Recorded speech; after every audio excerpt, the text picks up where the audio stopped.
We're very much looking forward to bringing you an afternoon of rhymes of resistance and film and discussion touching on the important role that art and culture plays in advancing the Palestinian struggle for self-determination. This workshop is presented to you in co-sponsorship with our friends and allies, the 2110 Center for Gender Advocacy.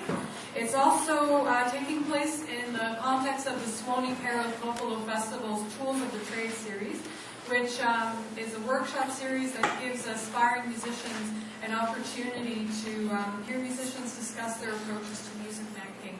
We're very happy to have with us a group of young hip-hop artists here from the Maison des Jeunes. We'd like to take this opportunity to welcome them here with us today.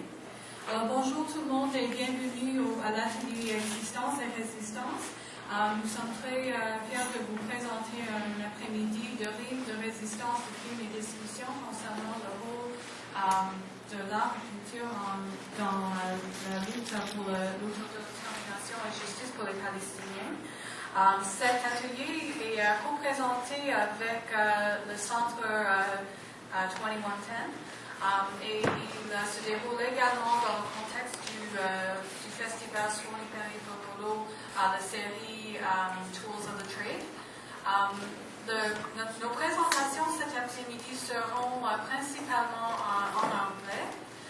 Cependant, nous avons quelqu'un ici qui est disponible pour faire le chuchotage, de traduction par chuchotage d'anglais vers le français. Est-ce qu'il y a du monde ici qui sont beaucoup plus à l'aise en français qu'en anglais? Okay.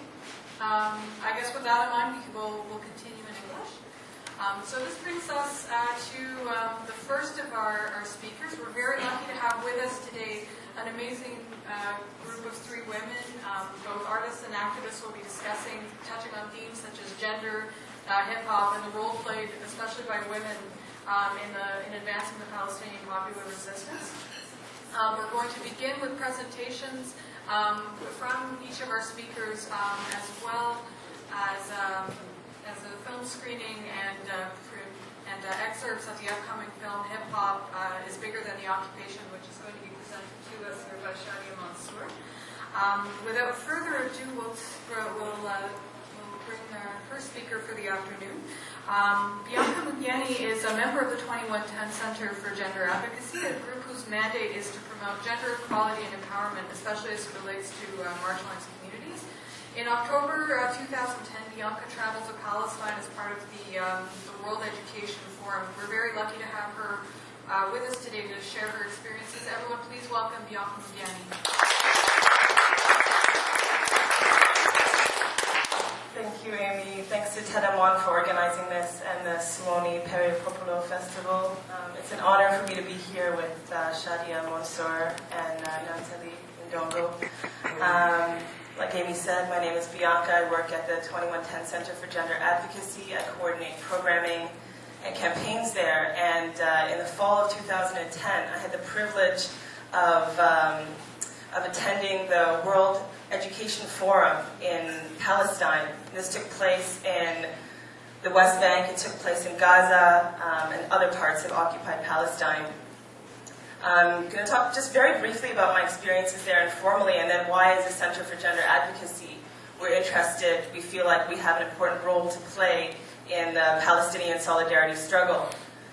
So when I got to Ramallah, the checkpoint into the West Bank, it was very late at night, and we'd been delayed due to racial profiling and a 4-hour interrogation upon our arrival. A colleague with a Muslim name was held incommunicado for 4 hours at Ben Gurion Airport in Tel Aviv. When she was finally liberated amidst the confusion, when we finally got to this checkpoint, separated from the group of towers and soldiers and guns. Even in the midst of that, we were always aware of the fact, aware of our relative safety, holding our Canadian documents in comparison to most of the people who were around us. I learned a lot on this trip. Due to the travel restrictions that many Palestinians face, we, as part of this education forum, traveled a lot from place to place and had many experiences. And the first one that stood out for me was the wall at the checkpoint in the morning. It was massive. It was colossal. It was more imposing than anything I had imagined it could possibly be like. It was intense and appalling. It was a really crude manifestation of fear and intolerance. And I had a lot of time to look at this wall because it takes forever to get through these checkpoints. It's chaotic. Cars weren't moving. Our bus wasn't moving. And so I had a chance to look at this wall, which was covered in graffiti. Completely covered in graffiti at the checkpoint. And there were a lot of powerful statements, a lot of really powerful statements on the wall. Images of political prisoners and other symbols of resistance emblazoned on the walls. And it was moving to see the spirit and energy of hip-hop culture channeled in this way. On the bus, amidst the interrogation, I had a chance to connect with a man who was going in to see his sister in Jerusalem, and it had taken him 4 days to acquire the papers that he needed to cross the border to see his seriously ill sister. And he took the time out to tell me that this wall was enclosing whole villages, separating them, making employment very difficult, communication very difficult, that 240,000 olive trees had been cut down.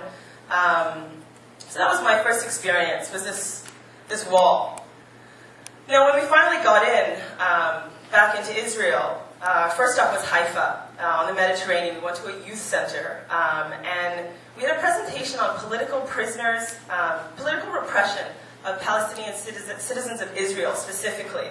And we were told about detentions and torture and intimidation of politically active Palestinians, and more specifically the lack of international attention to the plight of Palestinian Israeli citizens, discriminatory practices and laws that gave privileges to Jewish citizens of Israel and not to Palestinian and Arab citizens, as well as discrepancies in services, clean water, as well as differences in poverty levels, unemployment, and infant mortality.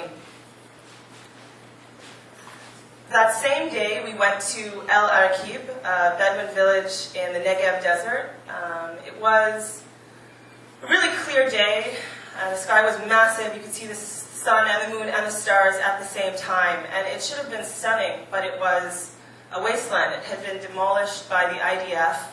Everything in that village had been razed to the ground except for a graveyard, which was too sacred for the army to raze. And there were a lot of willing tour guides. So we got several tours. And at one point, women and some children from the village showed us pictures of weddings and homes now obliterated. They told us about how 1,500 soldiers and police had come to their small village and razed everything to the ground, and how they had returned 5 times since the first raid to smash or to level anything that had been rebuilt. We went on a walk through what had been a schoolyard. There were toys, small pieces of puzzle, chairs. There were all kinds of things in the rubble. There were uprooted olive trees everywhere. And we were told that this was part of a government plan to displace the Bedouin citizens, and a plan to green the Negev, uprooting these trees to green the Negev. And that the government was hoping to take advantage of an ancient Ottoman law that after 3 years would allow for these lands to be taken over officially by the state if they were unoccupied. But we were told repeatedly by these women that they would keep returning and rebuilding.